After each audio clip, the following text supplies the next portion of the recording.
प्रगति IAS के इस YouTube platform पर आप सभी का स्वागत है। मेरा नाम है प्राची मिश्रा। आप सभी ने कुछ दिन पहले एक न्यूज सुनी होगी जिसमें जितने भी हेल्दी ड्रिंक्स की कैटेगरी में आ रहे थे, आपके बॉर्नवीटा हो गया, आपका हॉर्लिक्स हो गया, उसको उन हेल्दी ड्रिंक से हटाने की बात की गई थी। इससे पहले भी फसाई से रिलेटेड कुछ गाइडलाइंस जारी की गई थी जो कि इसी से संबंधित थी। एंड अब अगेन से आप देखोगे कि नेस्ले के जितने भी बेबी प्रोडक्ट हैं उन सभी पर यह पाया गया है कि जो शुगर की मात्रा है वह नेस्ले जितनी होनी चाहिए उस क्वांटिटी से ज्यादा रख रहा है और जो WHO की गाइडलाइंस कहती हैं उसका उल्लंघन कर रहा है। अब WHO की गाइडलाइंस क्या है? तो WHO ये कहता है कि जो भी बच्चे हैं और जिनकी आयु 2 वर्ष से कम है उनको आपको ज्यादा नमक और शुगर कंटेन नहीं करवाना है, जिससे आगे चल करके फ्यूचर में उनको बहुत सारी प्रॉब्लम्स ना फेस करनी पड़े। यदि वो शुगर अभी से कंटेन करेंगे तो उसमें बहुत सारी प्रॉब्लम्स हो सकती हैं आगे चल करके। तो इन्हीं को हम आज विस्तार से समझेंगे, क्या गाइडलाइंस हैं, क्या भारत का जो खाद्य सुरक्षा मानक अधिनियम है वो क्या कहता है और इससे संबंधित क्या मामला सामने निकल करके आया है। न्यूज में है कि Nestle baby products sold in India, Africa, Latin America have higher sugar content than in Europe. Test shows Europe में जो इसके प्रोडक्ट्स बेचे जा रहे हैं और जो आपके इंडिया, अफ्रीका रीजन और लैटिन अमेरिका में बेचे जा रहे हैं उन दोनों में शुगर की मात्रा में काफी चेंजमेंट है। ठीक है, तो इसी को लेकर के अब जांच कर रही है सरकार हमारी। स्विट्जरलैंड का एक गैर सरकारी संगठन है public I and international baby food action network. इस एक्शन नेटवर्क ने यह जांच करी और इसमें पाया कि इस तरीके से प्रॉब्लम फेस हो रही है। यूरोप की तुलना में भारत, अफ्रीका और लैटिन अमेरिका में बेचे जाने वाले नेस्ले के बेबी फूड चीनी की मात्रा इसमें अधिक पाई गई है। अब ग्लोबली जान लेते हैं कहां पर कितना चीनी यूज किया जा रहा है। सबसे पहले बात करें थाईलैंड में, तो यहां पर ग्राम पर प्रोटीन में आपकी ये जो चीनी की मात्रा है वो 6 है। इथियोपिया की बात की जाए तो यहाँ पर 5.2 ग्राम है। साउथ अफ्रीका की बात की जाए तो यहाँ पर 4 ग्राम है। पाकिस्तान की बात की जाए तो यहाँ पर 2.7 आपको देखने को मिलेगा। इंडिया की बात की जाए तो यहाँ पर 2.2 पर ग्राम यूज किया जा रहा है जो कि हानिकारक है।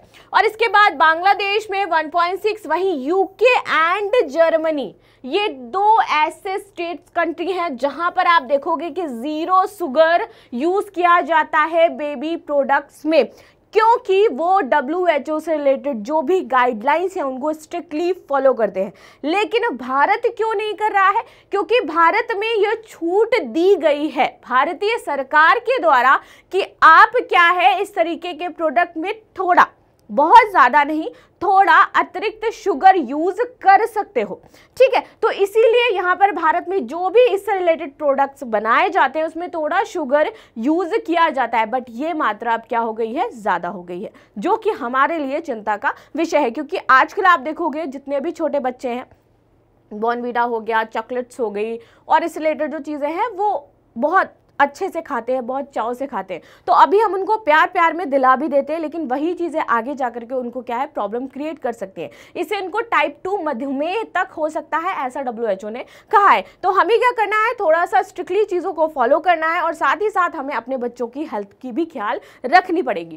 ठीक है, आगे आ जाते हैं इसके प्रमुख बिंदु क्या है। तो 6 महीने के जो भी बच्चे हैं, 6 मंथ के, और ये बात कहाँ के लिए की जा रही है, जर्मनी और यूरोप, यूनाइटेड किंगडम के लिए बात की जा रही है कि 6 मंथ के जितने भी बच्चे हैं वहां पर 15 सेरेलैक प्रोडक्ट्स होते हैं। सेरेलैक आपने देखा होगा जो दूध में डाल करके खिलाया जाता है, तो इससे रिलेटेड 15 सेरेलैक उत्पाद ऐसे हैं जहां पर बिल्कुल भी चीनी का प्रयोग नहीं करता है। ठीक है, जो यूनाइटेड किंगडम और जर्मनी में बिना किसी अतिरिक्त चीनी के एज इट इज बेचे जाते हैं। लेकिन वही इंडिया में ये चीज उल्टी है कि ये जितने भी सेरेलैक 15 उत्पाद है इंडिया में, यहाँ पर क्योंकि कहा गया है कि आप इसमें यूज कर सकते हो तो इसमें प्रयोग किया जाता है। इन्हें भारत में 2.7 ग्राम अतिरिक्त चीनी के साथ बेचा जा रहा है, जबकि जर्मनी एंड यूके में ऐसा नहीं है। जबकि इंडिया में यहाँ पर जो शुगर की मात्रा है वो 2.7 हो गई है। इथियोपिया और थाईलैंड में इन उत्पादों में चीनी की जो मात्रा है वो 6 ग्राम थी।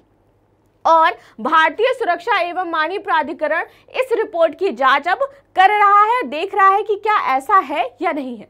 आगे बात कर लेते हैं भारत में इससे संबंधित नियम क्या है। भारत में शिशु आहार में कुछ अतिरिक्त चीनी की अनुमति प्रदान की गई है। भारत में कार्बोहाइड्रेट स्रोत के रूप में सुक्रोज और फ्रुक्टोज को उपयोग की अनुमति देता है। अब कितनी अनुमति देता है, तो यहाँ पे ये कह रहा है आप तब यूज कर सकते हो जब आपके उत्पाद में कार्बोहाइड्रेट की जो मात्रा है वो कितनी हो, 20% से कम हो, तब आप इसका यूज कर सकते हो इन प्रोडक्ट्स में। ठीक है, तो यहाँ पे एक चीज लिखिए कि उन्हीं खाद्य उत्पादों में आप इसका प्रयोग करोगे जिसमें कार्बोहाइड्रेट की मात्रा 20% से कम होगी, ऐसा कह करके यहाँ पर अनुमति प्रदान की गई है। आगे बात कर लेते हैं इसमें कि अतिरिक्त चीनी का प्रभाव क्या पड़ सकता है और क्यों ये चिंता का विषय है और क्यों इस पर स्टडीज की जा रही है। अगर देखा जाए तो एक बहुत ही मामूली सी चीज़ है, मामूली सा मुद्दा है कि हाँ इसमें ऐसी चीज़, बट ये आगे चल करके आपके फ्यूचर, बच्चे के फ्यूचर पर बहुत ही गलत इफेक्ट डाल सकती है।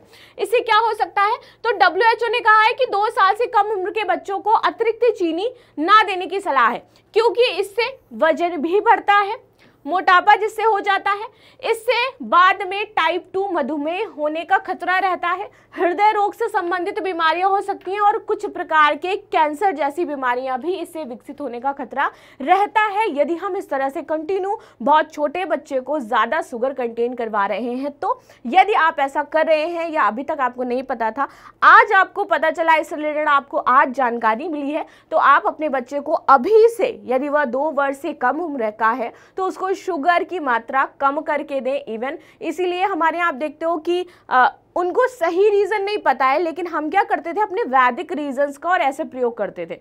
वो कहते थे कि अगर ज़्यादा शुगर आप खिलाओगे तो क्या हो जाता है कि बच्चों को कुछ कीड़े जैसे काटने लगते हैं, तो आप उनको ज़्यादा शुगर मत खिलाओ, जबकि उनको उनके पीछे का ये लॉजिक नहीं पता है कि यदि ज़्यादा शुगर हम अभी से खिलाएंगे तो क्या होगा, इस तरह की बीमारियां हो सकती हैं। ठीक है, आगे बात करते हैं। इसके अतिरिक्त अधिक चीनी का सेवन दंत क्षय का भी कारण बनता है। जो आप देख रहे हो ना आजकल बच्चों के कैसे कीड़े लग जाते हैं, सड़ जाते हैं, दांत बहुत जल्दी गिरने भी लगते हैं, सही से निकलते भी नहीं है, तो वो सारा रीज़न इन्हीं चीज़ों का है, क्योंकि वो एक्सेस मात्रा में उसको कंटेन कर रहे हैं, वो खुद भी एक्सेस मात्रा में कंटेन कर रहे हैं, और जो वहां पर चीनी की लिमिट दी गई है वो भी एक्सेस है। तो यहाँ पर डबल एक्सेस हो गया, जो आपके लिए प्रॉब्लमैटिक हो जाता है। चीनी युक्त खाद्य पदार्थ अक्सर बच्चे के आहार में अधिक पौष्टिक विकल्पों को क्या कर देते हैं, विस्थापित कर देते हैं, क्योंकि यहाँ पर अगर हम उनको ग्रीन वेजिस दे रहे हैं, ऐसी चीज़ दे रहे हैं, तो वो क्या करते हैं, आजकल किंडर जॉय और चॉकलेट जो है वो ज़्यादा ट्रेंड में है, एक्सपेक्ट कि वो ग्रीन वेजिस या इससे संबंधित चीज़ें खाएं। आगे बात कर लेते हैं। Breast feeding promotion network of India के अनुसार 2 वर्ष से कम उम्र के बच्चों को उनके आहार में कोई अतिरिक्त चीनी या नमक नहीं देना चाहिए। इससे गैर संचारी रोगों का खतरा बढ़ जाता है। अब ये गैर संचारी रोग कौन कौन से हैं, तो आपका हार्ट से रिलेटेड, हार्ट अटैक से जो प्रॉब्लम्स होती हैं, कैंसर से संबंधित जो प्रॉब्लम्स होती हैं, सांस में जो बीमारियां उत्पन्न होती हैं, सांस की समस्या जो होने लगती है, चेस्ट में पेन जैसा होने लगता है, मधुमेह, टाइप 2 मधुमेह, इससे संबंधित जो समस्याएं हैं वो इसमें आपको प्रॉब्लमेटिक करने लगती हैं। भारत में विभिन्न सरकारी सर्वेक्षणों ने बच्चों में मोटापे की बढ़ती मात्रा के बारे में चेतावनी भी दी है कि अब क्या है, वर्तमान समय में बच्चे क्या है, बहुत ज़्यादा हेल्दी, वो वाला हेल्दी नहीं कि उनके शरीर में जान है, हेल्दी जस्ट लाइक वो फूल गए हैं सिर्फ खा करके, तो उसकी बात की जा रही है कि उनमें ज़्यादा मोटापा बढ़ रहा है, जिससे उनकी एफिशिएंसी, उनके डेली वर्क पर बहुत ही ज़्यादा असर पड़ रहा है। आगे बात करते हैं भारतीय खाद्य सुरक्षा और मानक प्राधिकरण FSSAI की। ठीक है, तो इसकी जो स्थापना की गई थी वो खाद्य सुरक्षा मानक अधिनियम 2006 के तहत की गई थी। तो कब की गई थी, भारतीय खाद्य सुरक्षा और मानक प्राधिकरण 2006 के तहत। इसका मुख्यालय आप देखोगे तो कहाँ पर है, दिल्ली में है। यह भारत सरकार के स्वास्थ्य और परिवार कल्याण मंत्रालय की प्रशासनिक निगरानी के लिए क्या किया जाता है, संचालित किया जाता है कि इससे संबंधित जो भी मुद्दे हैं, जो भी प्रॉब्लम्स हैं या फिर नए कोई चेंजमेंट लाने हैं, तो इससे रिलेटेड यह कार्य करता है। आगे बात करते हैं, यह भारत में खाद्य पदार्थों के निर्माण, भंडारण, वितरण, बिक्री और आयात को भी नियंत्रित करता है कि कहां पर कौन सी चीज बिक रही है, कहां पर कौन सी चीज नहीं बेची जा रही है। ठीक है, यानी कि कौन सी चीज बिकनी चाहिए मार्केट में, उसके लिए क्या आपके पास लाइसेंसिंग है या नहीं है, तो ये सारे काम ये देखता है। यह खाद्य सुरक्षा सुनिश्चित करने के लिए मानक भी स्थापित करता है और ये बनाता है क्राइटेरिया कि इसका क्या मानक होना चाहिए। यदि ये प्रोडक्ट बेचा जा रहा है तो किस मानक, इसके अंतर्गत कितना प्रोटीन, कितना कार्बोहाइड्रेट, कितनी वसा क्या होनी चाहिए, और ऐसे ही ये अन्य प्रोडक्ट्स के लिए भी करता है। आप देखोगे कि किसी भी रेस्टोरेंट में जाते हो तो आपको FSSAI के सर्टिफिकेट्स दिखते हैं कि हमें ने क्या किया है, FSSAI ने हमें ऑथेंटिकेशन दे दिया है कि यहाँ पे जो प्रोडक्ट्स मिल रहे हैं वो पूरी तरह से सेफ और सुरक्षित है, तो वो इसी को देखता है।